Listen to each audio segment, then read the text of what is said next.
Fellow's complexion, already bearing the hue of a man perpetually at odds with his digestion, assumed a distinctly greenish cast.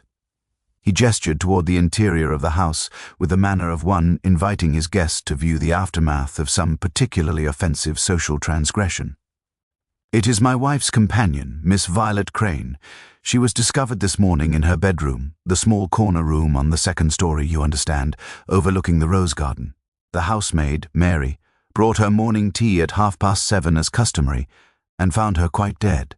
Upon the bed, fully clothed, her hands folded upon her chest as though she had arranged herself for viewing. The most remarkable composure, whimsy, positively unnatural in its precision." He paused upon the threshold, as though the house itself had become somehow contaminated by the presence of death within its walls. The local physician, Dr. Ashford, was summoned immediately. He examined her for perhaps 10 minutes, made several non-committal remarks about the heart, and declared himself utterly mystified. No marks of violence, no apparent cause whatsoever. He was prepared to certify natural causes. He seemed almost eager to do so, if I'm being candid, when I mentioned that I had already rung through to Inspector Parker regarding an entirely separate matter. Parker arrived within the hour, examined the body himself, and promptly declared that while nothing was demonstrably amiss, something felt decidedly wrong. They ascended the staircase, a Gothic monstrosity of dark oak and dubious engineering that groaned beneath their combined weight, with the protestations of a creature expressing its disapproval at such intrusion. The second-floor corridor was precisely as Lord Peter had anticipated, narrowly proportioned, inadequately lit by a series of wan windows that overlooked the grounds with what he could only describe as an atmosphere of resigned disappointment. Fellows conducted him to the corner room, where a constable stood outside the door in that particular attitude of boredom that suggested he had been stationed there for a considerable duration and saw no prospect of improvement in his circumstances. The room itself was, upon initial inspection, entirely unremarkable. A narrow bed of cast iron, painted white, a matching wardrobe and dressing table of modest proportions, a small writing desk positioned near the window, and a carpet of faded Brussels weave that appeared to have been acquiring its patina since approximately the reign of Victoria's maturity. The body of Miss Violet Crane remained upon the bed, arranged precisely as Fellows had described, her hands folded with a symmetry that suggested either considerable forethought or, as Whimsy noted with some interest, a degree of rigor mortis more advanced than one might ordinarily expect from a death occurring between midnight and 7 in the morning. She had been, he judged from what remained visible, a woman of perhaps 50 years, with the severe countenance of someone who had spent a lifetime suppressing opinions she considered unsuitable for feminine utterance. Her nightgown was of serviceable cotton, her hair arranged in the tight grey braids of one devoted to propriety even in sleep. Lord Peter circled the corpse with the deliberate precision of a man examining a particularly obscure passage in a medieval manuscript. He observed, without comment, that her fingers bore no wedding ring, that a faint discoloration marked the inside of her left wrist, and that a single grey hair, distinctly longer than those composing her braids, lay across the corner of her pillowcase. The window, he noted, was closed but not locked, a detail he mentioned to no one. He examined the dressing table with particular care, observing the arrangement of her toilet articles, hairbrushes, a modest collection of cosmetics, a bottle of aspirin powder, and a glass of water, now clouded with the sediment of hours. "Tell me," said Whimsy, his tone conversational and devoid of apparent significance, "what was Miss Crane's custom regarding the evening hours? Did she retire early, late? And who precisely was the last person to observe her alive?" Fellows, hovering in the doorway with the discomfort of a man who found death profoundly unsuitable for discussion in daylight, provided the information with reluctance. Miss Crane had taken dinner with the family at 7 o'clock. Nothing unusual in her manner or appetite. She had excused herself at 9, as was her custom, retiring to her room to read. His wife, Mrs. Fellows, had herself gone to bed at 10:30, she believed, though she had not actually looked upon Miss Crane subsequent to dinner. The servants had heard nothing unusual during the night. The house had been entirely quiet. As to the cause of death, well, that was precisely the difficulty, wasn't it? No mark, no sign, no indication whatsoever. Dr. Ashford remained convinced it was the heart, but Parker's arrival had introduced an element of doubt. Lord Peter turned from the window, where he had been gazing out upon the rose garden with an expression of abstract contemplation. "And this Inspector Parker, he remains upon the premises, I trust?" Fellows nodded, relief evident upon his face at the prospect of transferring responsibility for the investigation to someone of Whimsy's presumably superior qualifications. "Excellent. I shall require a private interview with him, followed by comprehensive interview. WS with your household staff, your wife, and anyone else who maintained any degree of contact with Miss Crane. But not immediately. First, I believe I shall require a considerable quantity of tea, a comfortable chair, and approximately 1 hour in which to contemplate the singular circumstance that a woman appears to have died of absolutely nothing whatsoever." He moved toward the door, pausing only to observe, with what appeared to be abstract interest, "That carpet, fellows. Has it been recently cleaned? It bears the faint odor of something chemical, peculiar that—" Inspector Charles Parker, whom Lord Peter had known since their university days and regarded with the fondness one reserves for men of modest intellectual capacity but unimpeachable integrity, was discovered in what Fellows termed the morning room, a designation that seemed to Whimsy to indicate nothing whatsoever regarding the room's actual purpose or utility. Parker rose from an armchair with the alacrity of a man grateful for rescue from an afternoon devoted to contemplating the inadequacies of provincial crime-solving, his expression brightening considerably upon recognizing his old acquaintance. He was, as always, dressed with the scrupulous correctness of a man who believed that proper tailoring might somehow compensate for an imagination that operated within strictly conventional parameters. "Whimsy, thank God," Parker declared, clasping his hand with genuine warmth. "I confess I am entirely at sea regarding this particular matter. The evidence, such as it is, contradicts itself at every turn.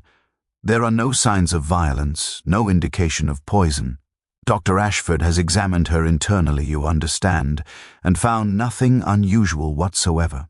The heart appears sound, the lungs clear, the stomach contents suggesting merely a light supper several hours before death. Yet something remains profoundly wrong, and I cannot for the life of me determine what." He gestured toward a decanter of sherry that occupied a side table, and Whimsy accepted a glass with the gratitude of a man who had learned long ago that provincial investigations invariably proceeded more smoothly when one's throat was adequately lubricated. "Tell me about the woman herself," Whimsy requested, settling into an armchair with the manner of one preparing himself for a narrative of considerable length. "What do we know of Miss Crane? How long had she occupied her position here? What were her habits, her associations, her apparent emotional state? And most importantly, Parker, what was Fellows doing ringing you up regarding a matter of poaching when, in fact, a woman had just died under his roof?" Parker withdrew a notebook from his jacket pocket, a leather-bound volume of the sort that suggested years of methodical documentation. Miss Crane had been employed as Mrs. Fellows' companion for approximately 8 years. She came from a respectable family in Cheshire. Her father was a vicar, now deceased. The position appears to have been entirely satisfactory to all parties. She kept to herself largely, attended church on Sundays, corresponded regularly with her sister in Bath. By all accounts, a thoroughly unremarkable woman, which is to say precisely the sort of person who passes through life without generating either scandal or suspicion. He paused to consult his notes, though Whimsy suspected the gesture was largely performative. As to Fellow's telephone call regarding poaching, that matter is genuine, I assure you. There have been 3 incidents in the past month, and Fellows had requested my assistance in organizing a watch upon the estate. I arrived yesterday morning for that purpose, examined the perimeter with the gamekeeper, and was preparing to depart when the news of Miss Crane's DEA reached him. I remained to conduct the preliminary examination, and Fellows mentioned your name in connection with the case. And why, precisely, did he do so? Whimsy inquired, his tone suggesting that the answer to this question possessed implications that extended considerably beyond mere social courtesy. Fellows is not a man who moves readily in circles where my particular reputation would be known. He is, by temperament and inclination, a country squire of decidedly provincial sensibilities. Yet he somehow concluded that a mysterious death under his roof warranted consultation with a peer of the realm whose expertise is primarily engaged in solving murders of a theatrical complexity. How would such a notion occur to him? Parker shifted uncomfortably, a gesture which suggested to Whimsy's experienced eye that he had arrived at the precise point of genuine discomfort regarding his investigation. Because I suggested it to him, if I am being entirely candid. There is a detail, a single detail, really, that has troubled me considerably since my initial examination. Miss Crane's hands, you see. When the housemaid discovered her, they were folded upon her chest in a posture of remarkable symmetry, but when I examined her more closely, I observed that her fingernails bore marks consistent with significant scratching or clawing. The flesh beneath them showed bruising. Someone, Whimsy, had forcibly arranged those hands into their present position after death had occurred. The arrangement was theatrical, carefully composed, as though someone wished to create a particular impression of serenity that Miss Crane's actual final moments had not possessed. The observation produced in Lord Peter a response that might have appeared, to an untrained observer, to be one of mild amusement.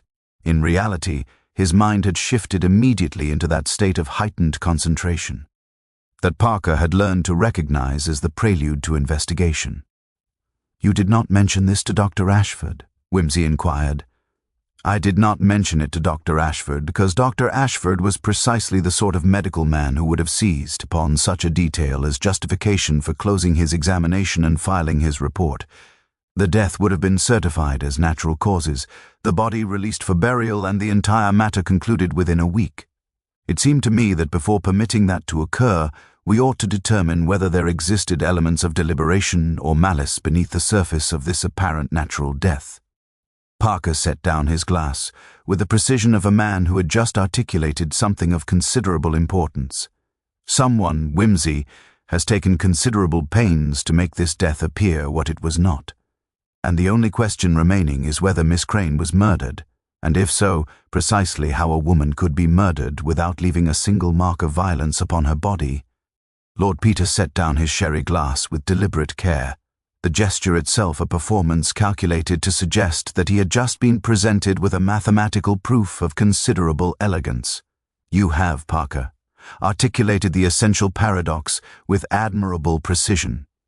A woman who bears no marks of violence, no indication of poisoning, no evidence of mechanical asphyxiation, and yet whose final arrangement speaks unmistakably of deliberate manipulation. It is rather like being presented with a locked room mystery, wherein no lock has been engaged, and no room has in fact been secured. The intellectual challenge is considerably more daunting than your standard cyanide in the teacup affair." He rose from his chair and commenced a slow circuit of the morning room, his hands clasped behind his back in that attitude of abstract contemplation that Park had come to associate with the preliminary stages of genuine investigation. "Tell me, what is your assessment of the household? Are there tensions between members of the family? Financial difficulties? Undisclosed relationships? The sort of domestic disharmonies that one finds invariably lurking beneath the surface of even the most outwardly respectable establishments?" Parker consulted his notebook once more, though his manner suggested that he was merely confirming observations already committed to memory. Fellows himself appears to be in sound financial circumstances, though his estate is not entailed and has been mortgaged at various points in recent years.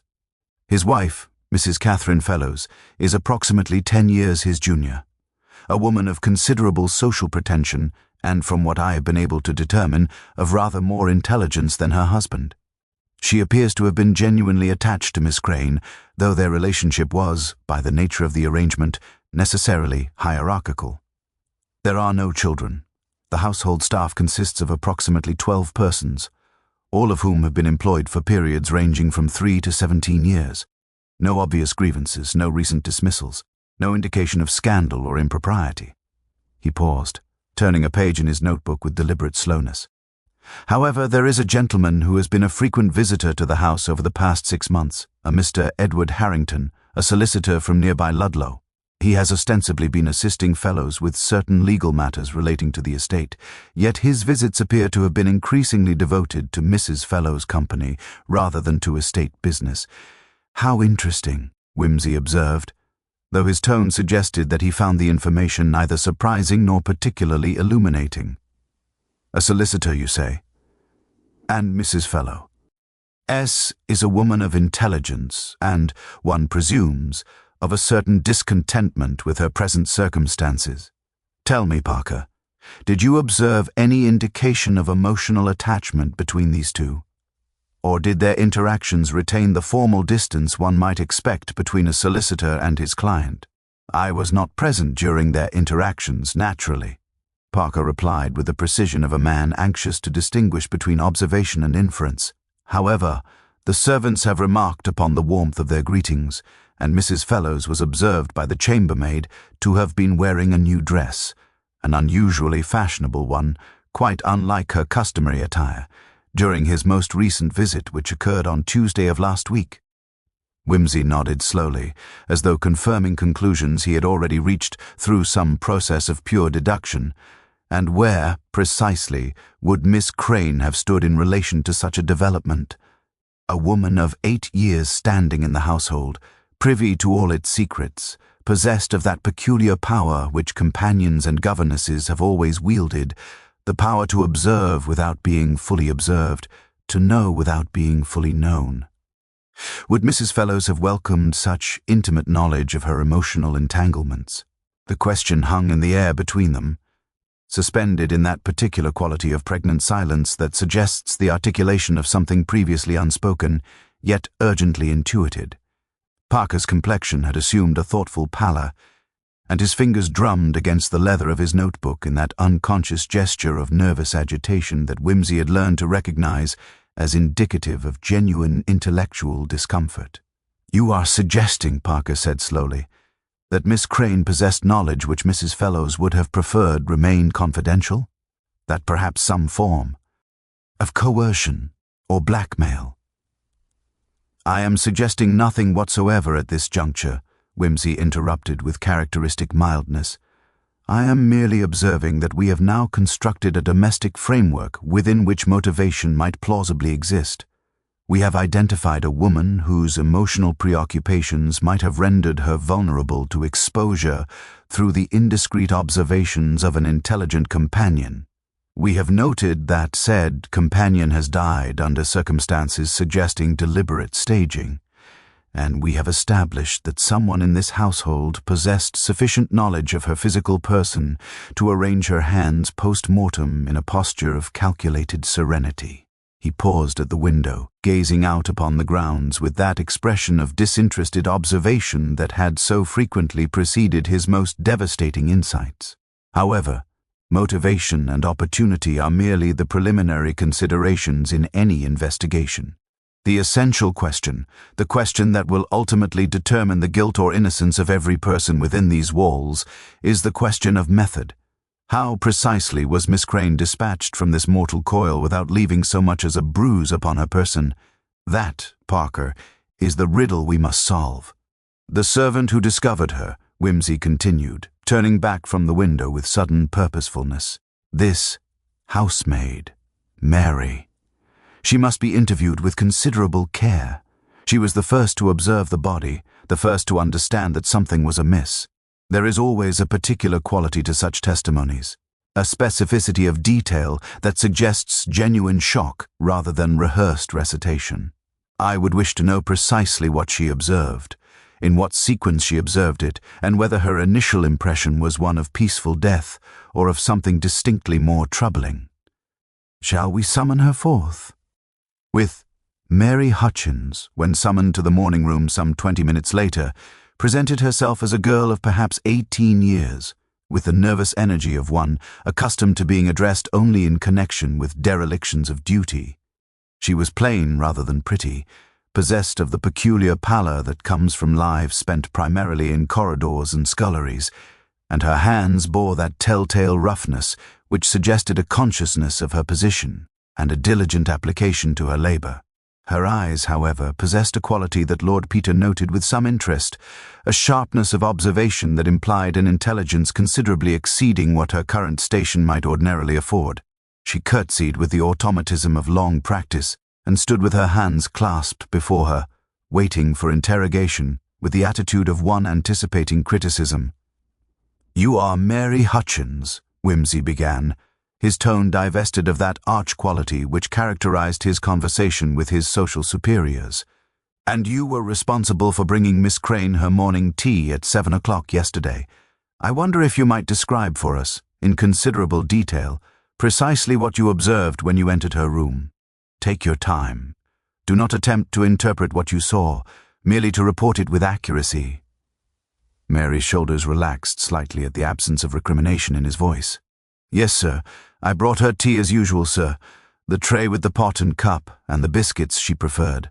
I knocked, but there was no answer, which was unusual, as Miss Crane always said, come in directly. But I thought perhaps she was still sleeping, so I entered and set the tray upon the table by the window."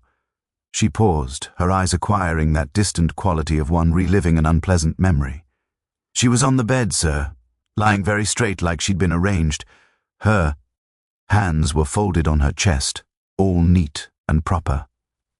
I thought at first she was sleeping, but then I saw her face, and I knew something was wrong. Her face was too still, sir, if that makes sense. Dead-like. And did you touch her?" Whimsy inquired. "No, sir." I stepped back straight away and called for Mrs. Fellows. I didn't touch her at all. Just stepped back and called out. "Describe the room as you observed it," Whimsy continued. "Was the window open or closed?" "Closed, sir. And the curtains were drawn, same as always. Miss Crane liked them drawn when she slept." "And the door? When you entered, was it locked or unlocked?" "Unlocked, sir." "It's never locked, except when she turned the key from inside, which she did some nights, but not all nights." Whimsy exchanged a glance with Parker that suggested the exchange of significant information conducted in perfect silence. "Tell me, Mary, had you any reason to suppose that Miss Crane was unwell? Had she complained of illness or appeared distressed in recent days?" The girl's forehead creased with the effort of recollection. "Not that I saw, sir. She seemed much as always, quiet, and proper. Though now that you mention it, there was something. 2 nights ago I was carrying linens past her door, and I heard her weeping. Not loud weeping, you understand, but the quiet sort. It stopped when I passed, like she didn't want anyone to know." 2 nights ago would have been Wednesday evening, Parker observed, his pen moving rapidly across his notebook. "That would have been the night before her death, or the night before that." 2 nights before, sir. "So that would have been Tuesday night. It was—" Lord Peter rose and commenced another circuit of the room. His fingers drummed against his lips in that gesture of abstraction that suggested his mind had withdrawn from the immediate surroundings into some more rarefied realm of consideration. "And what was your impression of Miss Crane's demeanor in the intervening time? Did she appear recovered from whatever had occasioned her distress?" Mary's hesitation spoke volumes. She seemed— I don't know how to describe it, sir. Resigned, perhaps? Like she'd made up her mind about something. She was quieter than usual, if that's possible. She hardly spoke at breakfast yesterday, just picked at her food. But she wasn't unwell looking, if you take my meaning. Not fevered or ill. One final question, Mary, and it is of considerable importance, Whimsy said, his eyes fixing upon her with that peculiar intensity that had so frequently caused witnesses to amend their recollections. Did you observe any unusual odors in Miss Crane's room? Any scent out of place, any chemical or botanical smell that seemed inconsistent with her customary arrangements? The girl's nose wrinkled slightly as she attempted to recall. There was something, sir, now that you mention it. A sweetish smell, like almonds, but not quite. It was faint, and the room had been closed all night, so it seemed to hang about. I noticed it when I first opened the door, but by the time I'd called for Mrs. Fellows and she came up, I couldn't smell it any more. Parker's pen stilled upon his notebook, and his eyes met Whimsy's with the clarity of sudden, dreadful understanding. Whimsy, however, maintained his expression of detached interest, as though the housemaid had merely commented upon the weather. Almonds, you say? How very interesting. That will be all, Mary. You may return to your duties. And Mary, you have been of considerable assistance. Do inform the other servants that they are not to discuss this matter beyond what the inspector requires of them. Discretion will be appreciated." When the girl had departed, Parker leaned forward with the intensity of a man who has just glimpsed the outlines of a terrible revelation. "Cyanide," he breathed. "The smell you're suggesting, that's consistent with hydrogen cyanide. Sweet, almond-like. A woman poisoned with cyanide might not display the typical signs because the cyanide could have been administered in a volatile form, something that would dissipate quickly but act with lethal efficiency. And if it was introduced into the room while she slept, introduced as a gas, then we are no longer investigating the death of Miss Crane," Whimsy interrupted quietly, "but rather the murder of a woman by someone sufficiently knowledgeable in chemistry to employ a method that would leave her appearing peaceful, undisturbed, and entirely unmarked by violence. We are investigating, Parker, the calculated elimination of an inconvenient witness by someone desperate enough or clever enough to resort to methods ordinarily confined to chemical warfare and laboratory experimentation. The drawing of the household staff commenced with meticulous formality in the library, a room which Fellows had reluctantly made available for the purpose of interrogation, though his manner suggested that he found the entire proceeding to be a regrettable incursion upon the genteel order of his domestic establishment. Lord Peter, having secured both privacy and the promise that no interruptions would be tolerated, began his examination not with the family members themselves, but with the periphery of the household structure, the servants whose positions rendered them simultaneously essential and invisible, the gamekeeper, the cook, the chambermaid who attended to the upper floors. Each was questioned with what appeared to be casual interest regarding their movements, their observations, their knowledge of Miss Crane's habits and emotional state. And with each interview, a peculiar pattern began to emerge, a woman who had been increa, singly withdrawn, increasingly anxious, increasingly possessed of the appearance of someone laboring beneath a considerable burden of secret knowledge. The cook, a Mrs. Eleanor Briggs of some 40 years' service, proved particularly illuminating. She had observed, she reported with the directness of one long accustomed to speaking plainly within her own domain, that Miss Crane had consumed very little in recent weeks. More than that, the companion had begun making clandestine visits to the village chemist in Ludlow, always when she believed herself unobserved, always with the manner of someone engaged in a transaction of some delicacy. Mrs. Briggs, being a woman of considerable shrewdness, had assumed the matter to be medical, perhaps a female complaint, perhaps something requiring discretion. But the frequency of these visits, occurring at least twice weekly for the past month, had struck her as excessive for anything save addiction or serious illness. And did Miss Crane display symptoms consistent with serious illness? Whimsy inquired, his tone suggesting that he already suspected the answer.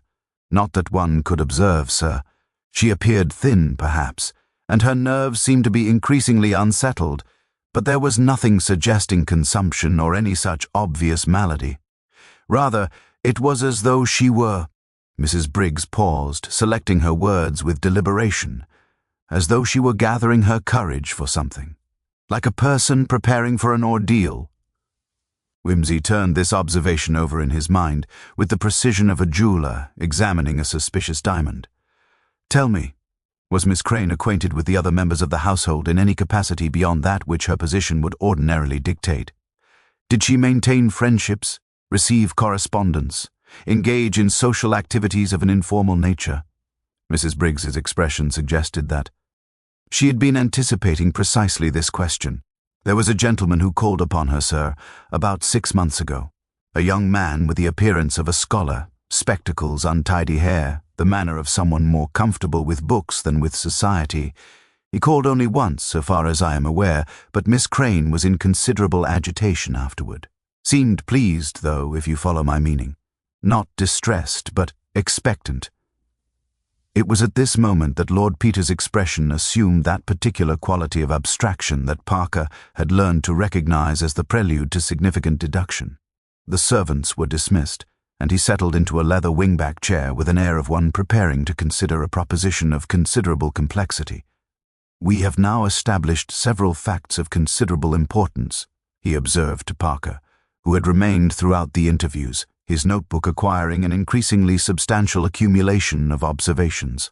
First, that Miss Crane was engaged in some form of correspondence or contact with an individual external to this household, a young scholar of some sort, whose visit occasioned considerable emotional disturbance. Second, that she had begun making repeated visits to a chemist in Ludlow, visits that suggest either medical necessity or the acquisition of something requiring discretion. Third, that she had been weeping 2 nights before her death, weeping in the manner of one who had reached some form of difficult decision, and finally, that someone within this household possessed sufficient knowledge of chemistry to synthesize or acquire cyanide in a gaseous form. But who? Parker demanded, with the frustration of a man confronted with the proliferation of suspects rather than their elimination. Fellows is a country squire of decidedly limited intellectual capacity. Mrs. Fellows, while intel, gent, shows no evidence of chemical knowledge. The servants are entirely ordinary folk, with no access to such materials and no obvious motivation for murder. And this mysterious young scholar, we haven't even identified him, much less established his presence within the household. Precisely, Whimsy agreed, rising from his chair with sudden purposefulness. Which is why we must now examine what is, in many respects, the most significant piece of evidence we have thus far encountered. The chemical odor Mary detected, the quality of which she described as dissipating remarkably quickly after Miss Crane's room was opened to the air. Such rapidity of dissipation is entirely consistent with hydrogen cyanide gas, which is volatile and ephemeral. But the introduction of such a gas into a sealed room, while remaining undetected by the other inhabitants of the house, requires both method and opportunity. Miss Crane's room is not soundproof. We have established this fact. The servants heard nothing. The other members of the household were entirely undisturbed. Yet someone managed to introduce a lethal concentration of toxic gas through what mechanism? He moved toward the library door with the air of one whose mind had already proceeded to the next stage of investigation. "I require an examination of the chimney flue serving Miss Crane's room, the window fasteners, the door seals, and any heating apparatus or ventilation system connected to that particular chamber. Moreover, I wish to know the whereabouts, the previous evening, of every member of this household during the hours between 9 in the evening and 7 in the morning.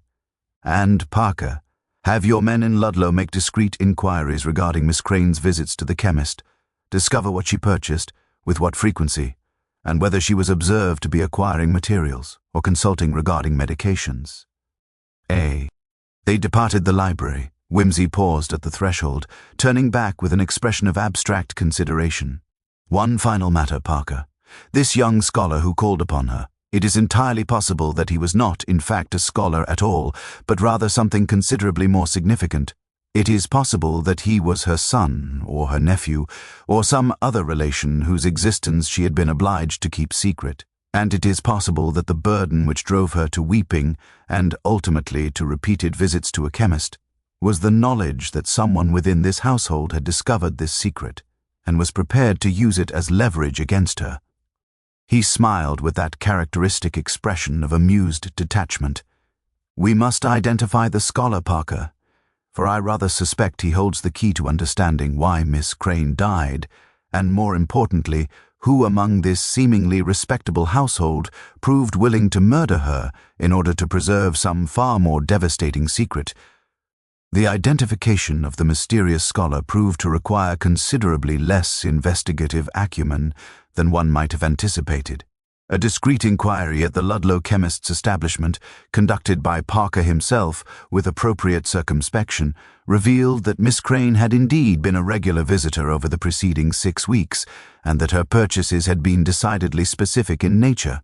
Small quantities of potassium cyanide, ostensibly for use in photographic processes, along with quantities of concentrated sulfuric acid and various laboratory implements. The chemist, a Mr. Henry Prescott of some 50 years' standing, had found the requests somewhat unusual, given Miss Crane's apparent lack of photographic interest, but had attributed the matter to some hobby pursued in private. More significantly, he had observed upon at least 2 occasions that she had been accompanied by a young man of perhaps 25 years, with scholarly bearing and the distinctive appearance of one whose primary residence was the laboratory rather than the drawing-room. The young man's identity proved equally straightforward to establish once the chemist was prevailed upon to describe him with greater particularity. A photograph obtained from the lodgings of Mr. Thomas Hartley, a chemistry instructor at the nearby agricultural college, revealed beyond question the individual in question. Thomas Hartley was, upon investigation, the grandson of Miss Crane's sister, the very sister with whom Miss Crane had corresponded regularly from her position at Fellows Manor. The relationship, while familial, had apparently been kept in strictest confidence, for neither Fellows nor his wife displayed any awareness of its existence. Moreover, Mr. Hartley's expertise in chemistry was not merely incidental to his employment, but rather constitutive of it. He held a degree from Cambridge University and had published 2 papers on the subject of chemical synthesis in academic journals of respectable standing. It was at this juncture that Lord Peter summoned both Parker and Fellows to the study, a room which he had commandeered with the casual authority of one accustomed to the subordination of provincial inconvenience to metropolitan necessity. The study, unlike the other rooms in the house, possessed a certain quality of functional disorder that suggested habitual use by a man devoted to the details of estate management. Maps of the property hung upon the walls, account books occupied the shelves, and a desk of considerable proportions dominated the room's geography. It was here, in an atmosphere of increasing tension, that Wimsey began to articulate the outlines of the case as he had come to understand it.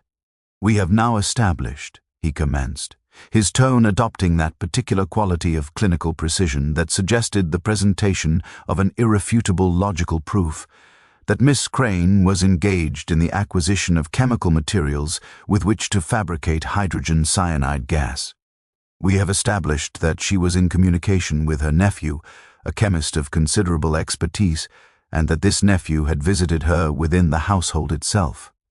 We have established that she was emotionally distressed to the point of tears, and that her behavior in the days preceding her death suggested a woman laboring beneath the weight of intolerable knowledge. And we have established that she was murdered through the introduction of cyanide gas into her sealed sleeping chamber. He paused, allowing the weight of these observations to settle upon his audience before continuing. What we have not yet established, with sufficient clarity, is the motivation for this murder. Miss Crane was not a wealthy woman, and there was no inheritance at stake. She was not engaged in blackmail or extortion. She was merely a companion, a quiet, unremarkable woman who had spent 8 years in this household without generating either scandal or suspicion. What, then, could have driven someone to resort to poison? Fellows shifted uncomfortably in his chair, his complexion assuming that peculiar shade of discomfort that suggested a man confronted with implications he found deeply distasteful. Wimsey, observing this reaction with the precision of a naturalist, noting the behavioral patterns of some curious specimen, continued with undiminished momentum. The answer, I believe, lies not in Miss Crane's present life, but in her past. She was, you see, not what she appeared to be, the respectable companion, the devoted sister, the woman of austere propriety and regular habits. This was a performance, a carefully constructed facade maintained for 8 years with remarkable consistency. In her youth, Miss Crane was not Miss Crane at all, but rather Miss Violet Ashford, and she had borne a child out of wedlock, a circumstance which would have rendered her utterly unmarriageable and socially ruined in her time.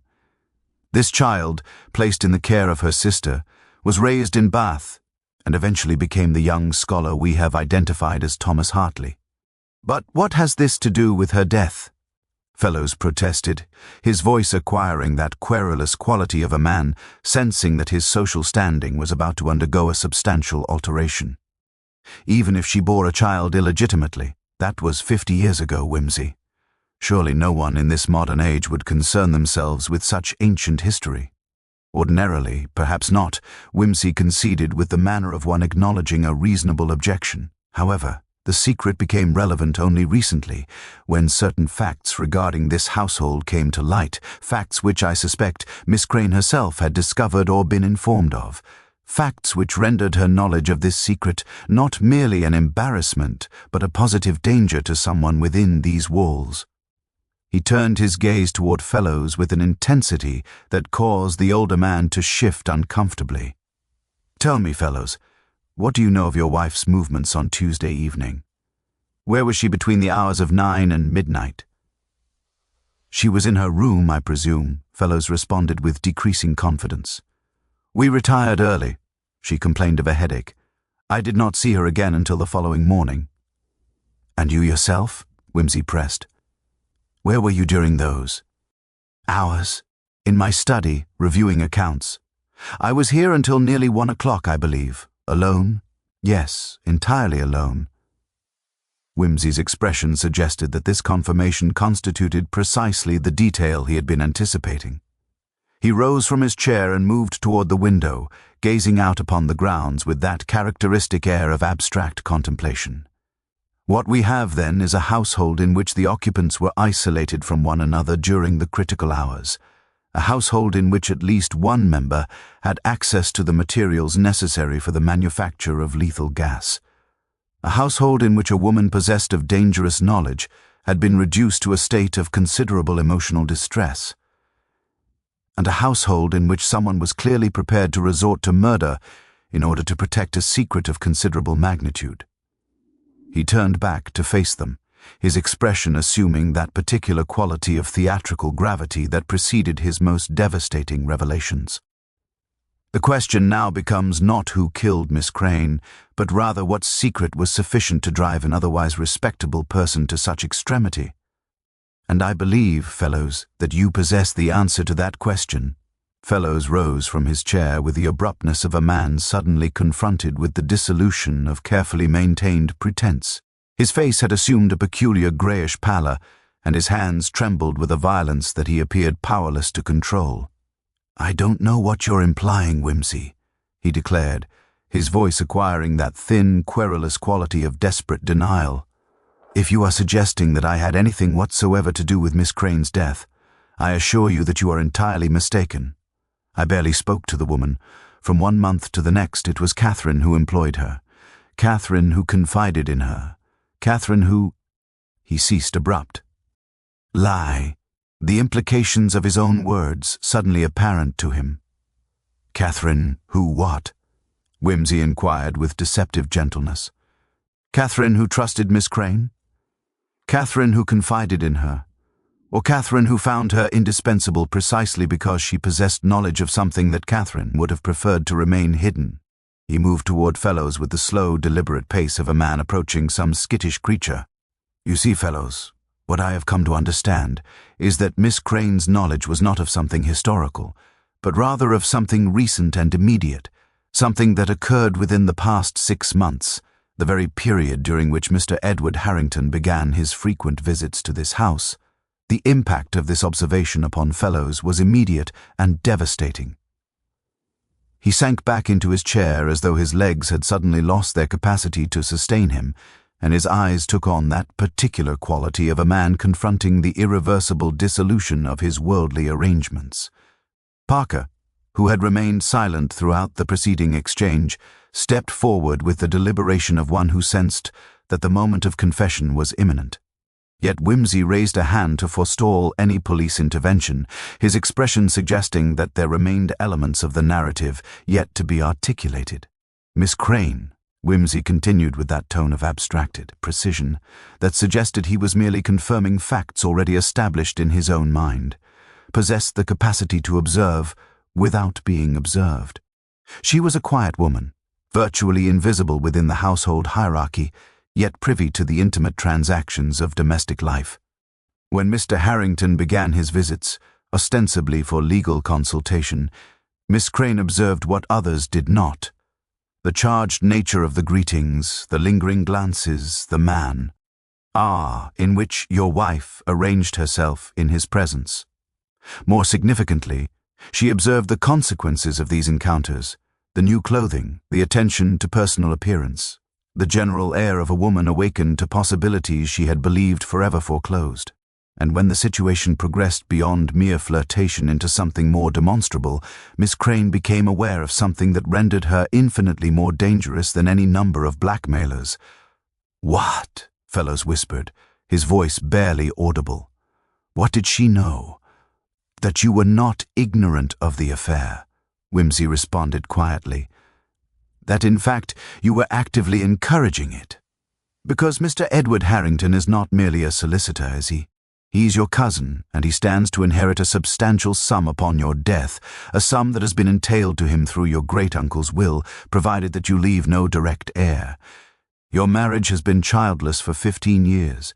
Your wife has grown increasingly discontented with a man considerably her senior, a man whose interests lie primarily in estate management and the price of barley, and a man, yourself, who recognized that, in facilitating his wife's liaison with a younger, more suitable companion, he might simultaneously secure the affections of that younger man and ensure the preservation of the family fortune within the direct line of his blood relatives.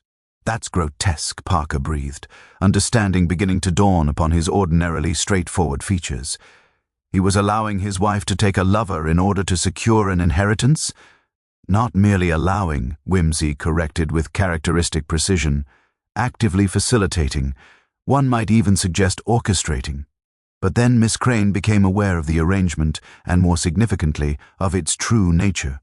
She observed, through the simple mechanism of attention to detail, that Harrington had been providing your wife with financial instruments, bonds, investments, documents that suggested the transfer of substantial assets.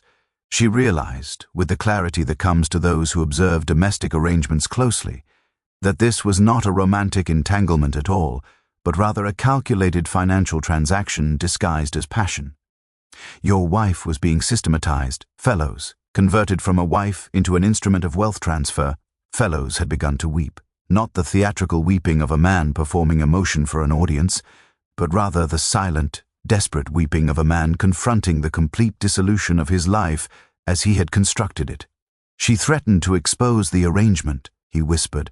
"She said she would tell Catherine what was occurring, that she would ensure Catherine understood that she was being manipulated. She said Catherine deserved to know the truth, not about the affair, which Catherine already knew of, but about the financial schemes underlying it.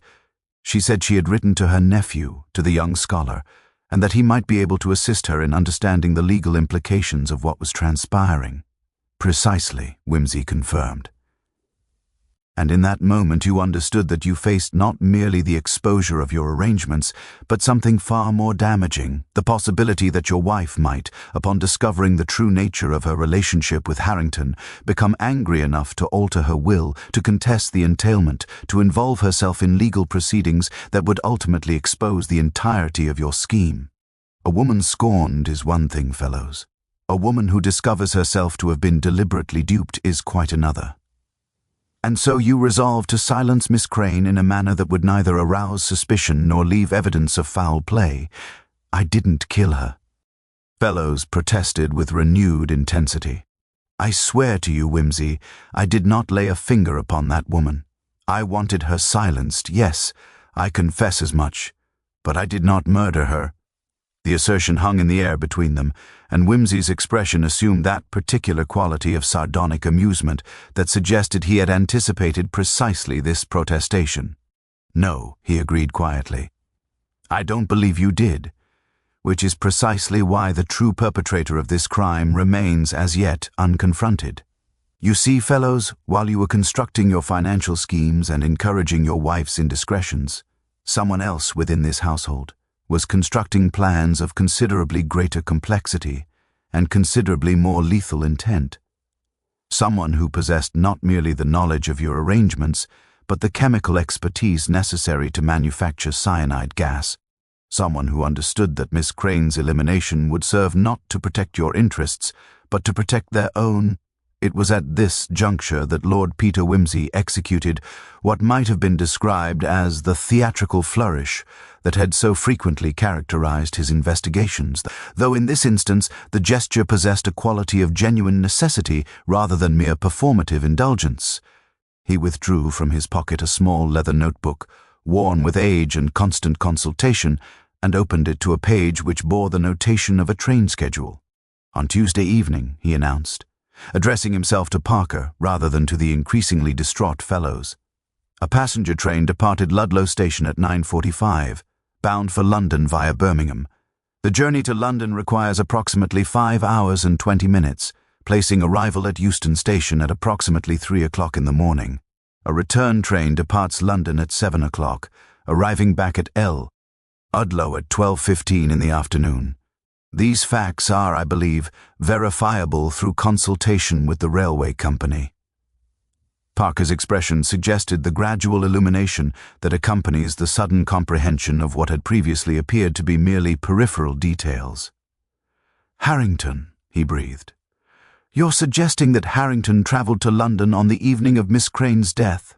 "I am not suggesting it," Wimsey corrected with characteristic precision. "I am stating it as established fact. The ticket clerk at Ludlow station recalls a gentleman of Harrington's description purchasing a single ticket to London on Tuesday evening at approximately 9:30. Moreover, I have taken the liberty of telegraphing to the London offices of Harrington's solicitation firm, and they confirm that he was present at their premises on Wednesday morning for a consultation regarding a substantial client matter. What we have, therefore, is an alibi of apparently unimpeachable character, a man who was demonstrably present in London at the time Miss Crane was being poisoned in her bedroom at Fellows Manor." "Then how?" Fellows began, his confusion evidently genuine and profound. "Because the murder did not occur on Wednesday morning when Miss Crane was discovered," Wimsey interrupted with the quiet authority of one delivering a revelation long anticipated. "The murder occurred on Tuesday evening at approximately 10 o'clock, approximately 15 minutes after Mr. Harrington departed for the railway station. The victim was arranged post-mortem to suggest peaceful sleep, and the room was sealed in such a manner as to preserve the odor of cyanide gas for the minimum possible duration. Mary, discovering her at 7 o'clock the following morning, detected the almond scent only faintly. It had been dissipating throughout the night. Had she discovered the body at 8 o'clock or 9 o'clock, the odor would have been entirely undetectable, and Dr. Ashford would have certified death from natural causes without the slightest hesitation. The implications of this observation began to coalesce in Fellow's mind with the gradual horror of complete comprehension. But if Harrington was in London, and I did not murder her, and she was already dead on Tuesday evening, then who— He ceased, his gaze shifting toward the study door with an expression of dawning terror. "Precisely," Wimsey confirmed. "Who indeed? Someone with access to the chemical materials, someone with the knowledge necessary to synthesize cyanide gas, someone with both the motive and the opportunity to ensure that Miss Crane's threat to expose the financial arrangement would be permanently silenced. Someone, in fact, who possessed a motive considerably more personal than the merely financial considerations that drove your own calculations, Fellows." He moved toward the door with the measured pace of one approaching an inevitable confrontation. "I require that you summon your wife to this room immediately. And Parker, I suggest you position a constable outside the study door. I rather suspect that within the next few minutes we shall require his presence." Catherine Fellows, when she appeared in response to her husband's summons, presented an appearance of admirable composure, her dress immaculate, her hair arranged with meticulous care, her expression one of polite inquiry regarding the reason for this interruption to her afternoon routine. Yet her eyes possessed that particular quality of controlled panic that suggested a woman laboring beneath considerable internal pressure while maintaining external decorum with almost pathological determination. She seated herself in the chair indicated by Wimsey with the grace of one accustomed to social situations, though her hands, folded in her lap, betrayed a slight tremor that her otherwise exemplary posture strove valiantly to conceal. "Mrs. Fellows," Wimsey began with what appeared to be abstract curiosity, "I wonder if you might clarify for us your whereabouts on Tuesday evening between the hours of 9 and 10 o'clock. Your husband indicates that you retired early due to a headache. I confess myself curious as to whether you remained in your bedchamber throughout that period, or whether you found occasion to leave it for some purpose."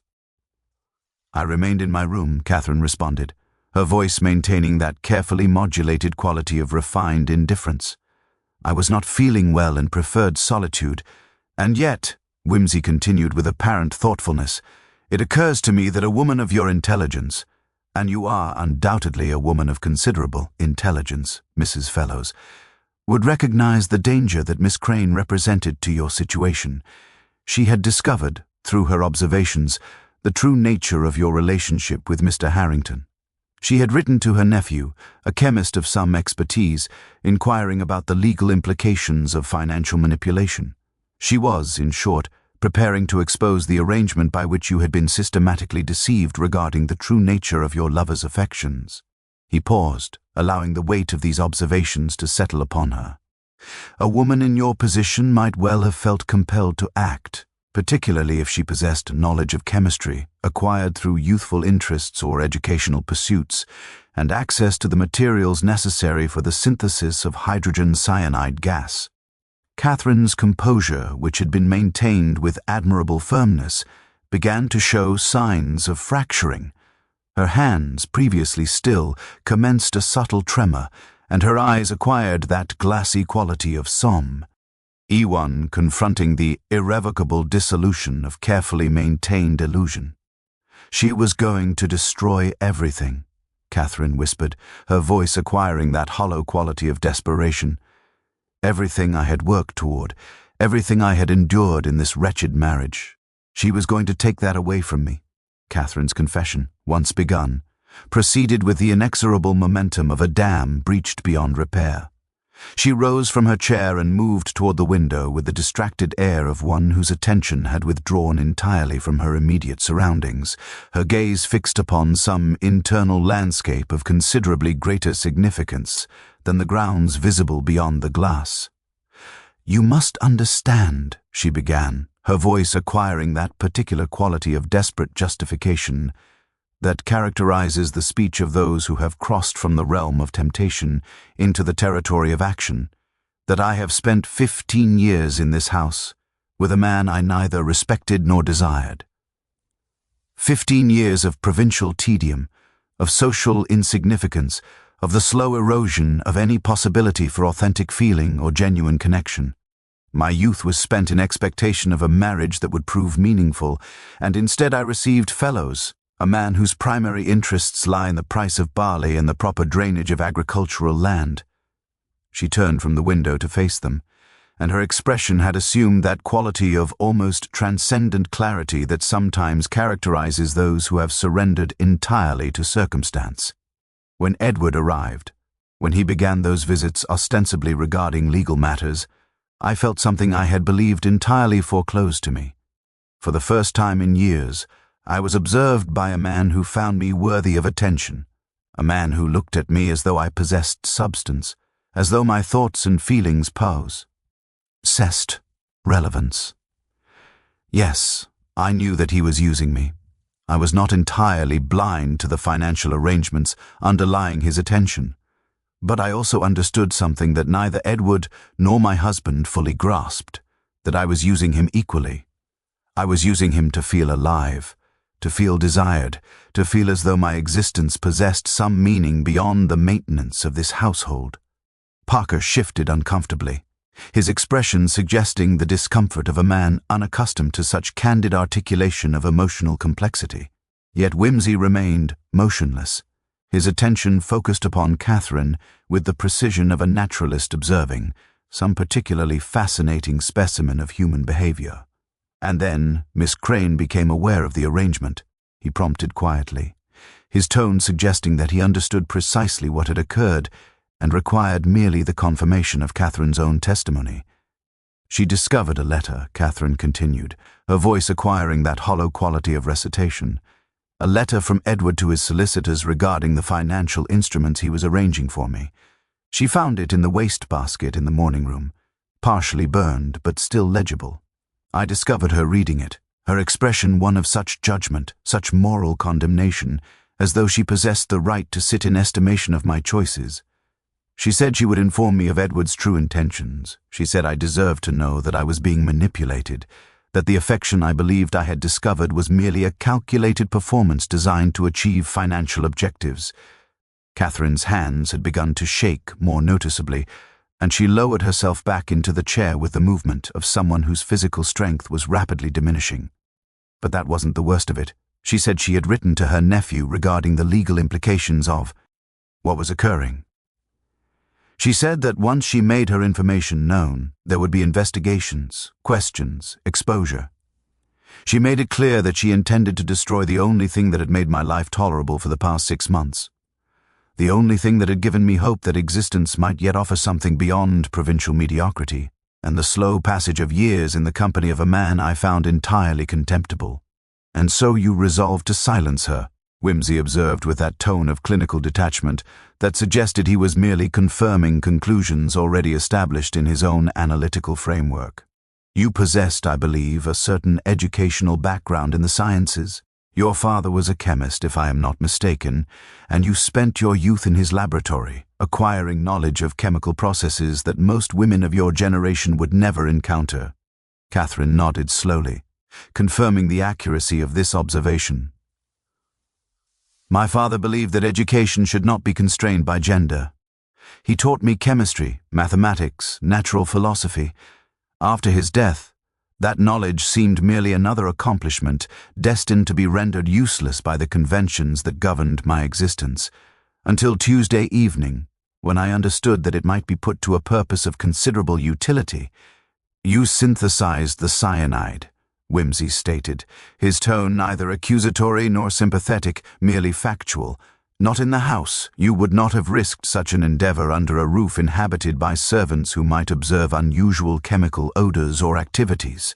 But you possessed access to materials, perhaps through contacts in Ludlow, perhaps through correspondence with individuals who understood your requirements without inquiring too closely as to their purpose. You obtained the necessary components, fabricated the cyanide gas through a process involving prussic acid and ferrous salts, and retained it in a sealed vessel of some description." "A rubber bladder," Catherine confirmed quietly. "The sort used in laboratories for the containment of volatile substances.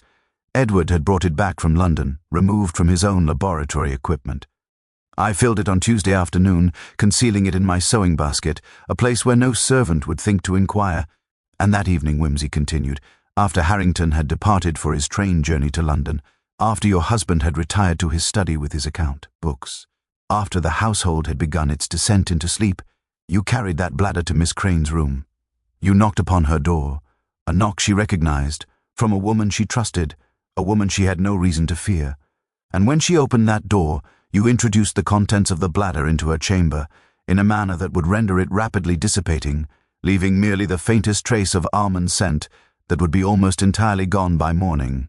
Catherine's expression had assumed that particular quality of resigned emptiness that characterizes those who have confronted the full weight of their own culpability. "She died very quickly," she whispered. "I did not remain to observe it. I closed the door and returned to my room and waited for the consequences to unfold. I thought, I hoped, that she would simply be discovered as though she had died of natural causes, that Dr. Ashford would certify it as heart failure and the entire matter would conclude with minimal fuss. But you had not anticipated Inspector Parker's particular sensitivity to the details of arranging corpses," Whimsy observed with what appeared to be genuine admiration. "Nor had you anticipated that the scratches upon her hands, made in her final moments of distress, would prove sufficient to indicate that something more sinister than natural death had occurred. You have, Mrs. Fellows, committed a murder of considerable deliberation and considerable chemical sophistication, and in doing so you have ensured that your brief period of liberation will now be exchanged for considerably more permanent confinement." The constable who had been stationed outside the study door entered with admirable discretion at Parker's signal, and Catherine Fellows rose to meet her fate with a composure that suggested she had been steeling herself for this moment since the instant she had closed Miss Crane's door behind her. She did not resist, did not protest, did not attempt the theatrical denials that so frequently characterize the moments of arrest. Instead, She extended her wrists with the resigned gesture of one accepting the inevitable conclusion of a narrative that had begun with promise and terminated in catastrophe. Parker, observing this gesture, experienced a moment of genuine discomfort, the sort of discomfort that arises when one is obliged to acknowledge that the perpetrator of a heinous crime possessed qualities that commanded a certain degree of sympathy, or at the very least, understanding. Fellows, meanwhile, had sunk into a state of profound shock, his complexion assuming that peculiar greyish pallor that suggests a man confronting the complete dissolution of his carefully constructed existence. The exposure of his financial machinations, the revelation of his deliberate facilitation of his wife's infidelity, the knowledge that his schemes had ultimately precipitated a murder, all of this had combined to render him a figure of such profound, pathetic diminishment that even Whimsy found himself experiencing a fleeting moment of something approaching pity. "You will, I trust, engage solicitors of some competence," Whimsy observed to him with characteristic mildness, "though I confess that the legal complexities arising from your particular situation will prove considerably more intractable than those Miss Crane had feared would result from exposure of the financial arrangement. You will find yourself implicated, at minimum, as an accessory to attempted fraud and conspiracy. At maximum, you may find yourself facing charges of conspiracy to commit murder, depending upon what evidence emerges regarding the extent to which your wife confided in you regarding her intentions. I swear to you," Fellows protested with renewed desperation, "I had no knowledge whatsoever of Catherine's intentions. I knew nothing of the cyanide, nothing of any plan to eliminate Miss Crane. I wanted merely for her silence, for her discretion, but I would never have." His voice dissolved into incoherent protestation, the sort of denial that carries within it the desperate ring of literal truth, yet which would prove singularly unpersuasive to a jury confronted with the full weight of circumstantial evidence. "I believe you," Whimsy said, and the genuineness of his tone suggested that this statement represented something approaching actual conviction. "You are, Fellows, a man of limited imagination and considerable selfishness, but not, I believe, a man capable of deliberately plotting murder. Your crime was one of passive corruption. You saw an opportunity to secure financial advantage through the complicity of your wife, and you seized it with the thoughtlessness of one who assumed that such arrangement would proceed indefinitely without consequence. It did not occur to you that your wife might possess depths of feeling, or passion, or desperate determination sufficient to drive her to murder rather than surrender the only emotional satisfaction her life had yet afforded her." Parker conducted Catherine from the study with the careful courtesy of a man aware that he was escorting not a hardened criminal, but rather a woman of considerable education and breeding who had crossed from the realm of temptation into the realm of action under circumstances that, while not justifying her crime, at least rendered it comprehensible within the framework of human psychology. The constable who accompanied them seemed equally aware that he was transporting not a monster, but rather a woman whose circumstances and choices had combined to produce a tragedy of a distinctly classical character. It was only after their departure that Whimsy permitted himself a moment of genuine weariness, settling into one of the leather chairs with the manner of a man whose intellectual exertions had temporarily depleted his resources. Parker remained, understanding that his old friend would require a moment of silence before the inevitable departure that would restore him to his London existence and the comfortable arrangements of his Piccadilly study. The silence extended for several minutes, unbroken save for the ticking of the mantelpiece clock and the distant sounds of the household adjusting itself to the knowledge of the catastrophe that had befallen it. "The tragic irony," Whimsy observed eventually, his voice acquiring that tone of philosophical musing that occasionally characterized his reflections upon the cases he had concluded, "is that Miss Crane's death accomplished precisely nothing that Catherine had hoped it would accomplish. The knowledge of the financial arrangement does not die with her elimination. Her nephew possesses her letters, her correspondence, her observations regarding the scheme. Edward Harrington's manipulation of your wife, Fellows, will ultimately be exposed through the very legal proceedings that Miss Crane had feared would result from her own revelations. And Catherine, in murdering to preserve her brief moment of emotional liberation, has ensured that she will spend the remainder of her existence confined within walls considerably more restrictive than those of Fellows Manor. "She'll hang," Parker said quietly.